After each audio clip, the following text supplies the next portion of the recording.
Hi everyone, today we're going to take a look at a new flash from Godox. It's their Lux Master, and this sits at the top of their line in their retro series, and I'm very excited to show this to you. So as you may or may not be aware, Godox has made several retro style flashes for vintage or modern digital vintage cameras, and they've always appealed to me, but I never pulled the trigger because they were just kind of lacking something.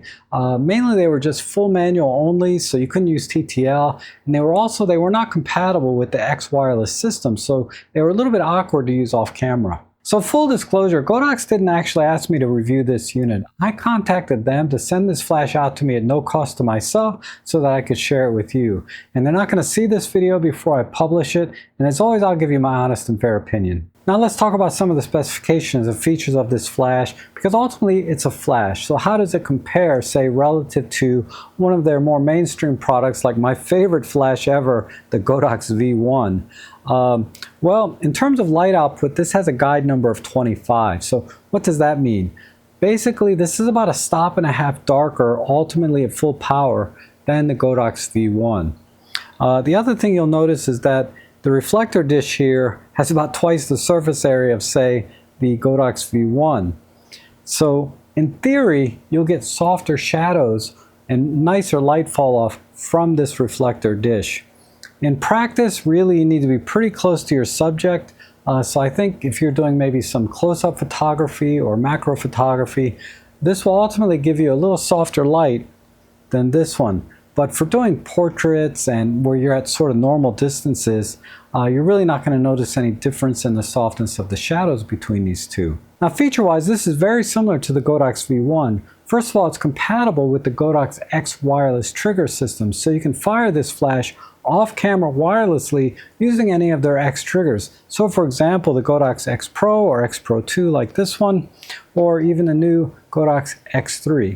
Now the flash also has a PC sync port, and they've included the PC sync cable so that you can fire this flash directly from the cameras that have PC sync ports on them. So for example, many vintage film cameras have PC sync ports on them, and also many modern digital cameras, but not all. So for example, my Olympus OM1 has a PC sync cable, but my Olympus EM5 Mark III does not. So check your camera to see if it has a PC sync port, because if you do, then you really don't need the wireless transmitter if you're just going to be shooting in manual mode. But if you do use the wireless trigger, then you'll have full TTL compatibility, high-speed sync, multi-strobic flash, and of course full manual control. And then the last thing I'll mention is that the flash head itself is tiltable up to 90 degrees and 30-degree increments, so you can do bounce flash or do a little bit of feathering. However, the flash does not swivel on its base, but if you're hand holding the flash, it doesn't really matter, right? You can kind of point it in any direction you want,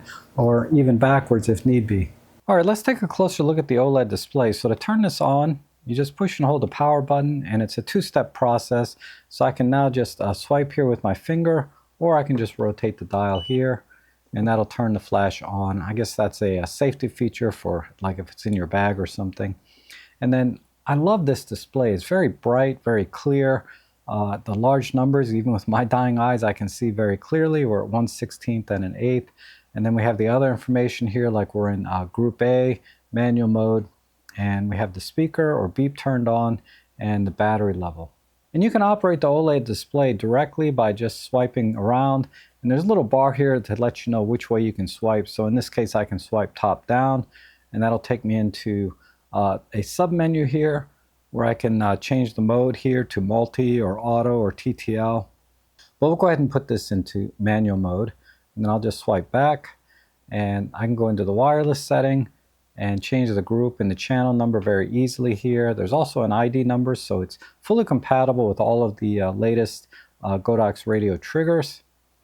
And then let's go back, and then finally we have the settings menu, and there's multiple things in here like the S mode. So this is for the optical trigger here. We can set it into S1 or S2 mode. We'll just turn that off for now. And there's multiple other things in here which I can do a separate tutorial for you if you like. Just let me know in the comments below.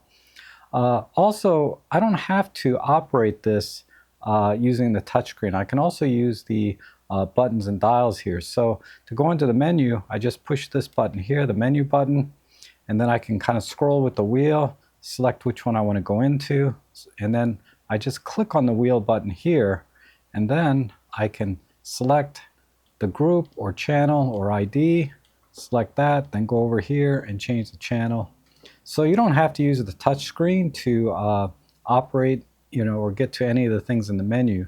You can do everything via the buttons on the back of the flash. All right, now let me show you the flash bracket, and this is included when you buy the Lux Master, and it just screws into the bottom of this 1/4-20 screw here on the base, and you want to line up the arrow to the front like so, and then you would rest your camera here. And you may have noticed that there's an additional 1/4-20 screw down here, and that's so you can collapse the flash bracket for travel like that, and then I would just lock it in like this. But I also found another use for collapsing the flash bracket onto the handle, and I'll show you that in just a minute. All right, and this is how it looks all put together, and I'll show you a couple images of some other cameras I've mounted to the flash bracket. But if you want to fire the flash from the camera, you can do it in two different ways. You can get either one of the wireless triggers like this X Pro or X Pro 2, or you can get the new X3 touchscreen radio trigger, which is kind of my preference for just because it's so compact. And you just put this on top, insert that into the hot shoe like that, and then you would sync everything up, channel, group, ID number if you have it. Another way to do it, if you don't want to purchase, say, this wireless trigger, you can use the included sync cable. So you just plug this into the flash down here, and your camera will need to have a PC Sync port on it, like this Nikon has one. My Olympus OM1 has one. My Hasselblad, my Film Pen F camera has one. Now when I take a picture, the flash will fire together with the shutter. And that's probably the easiest way to get started if you already have a PC Sync port on your camera. If not, then you'll definitely have to get a trigger of some kind. The other caveat with using the PC Sync cord is you're going to have to control the flash manually, which, of course, like I showed you before, it's very easy to do just by rotating the thumb wheel.